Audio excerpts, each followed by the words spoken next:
হাদি সাহারা রুষার বালুতে আবে জামজাম পানা হাদি আজাদির হাসান হোসেন জান্নাতি ফুলদানি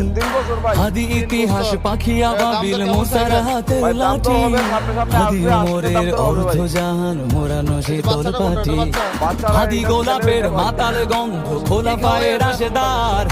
হাদি উত্তাল সাগরে জোয়ার আল্লাহু আকবার আবু বকরের সিদ্দিক থেকে আলোর ঝর্ণা এনে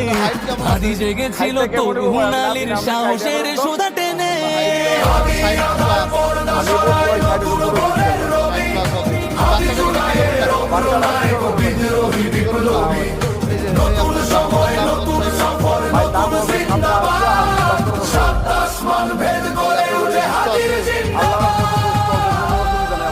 এখন কেউ যদি নিতে চায় আপনার এই খামারে আসার ঠিকানাটা বলেন তো। ঠিকানাটা হলো আমাদের কসবা থানা মেহারি ইউনিয়ন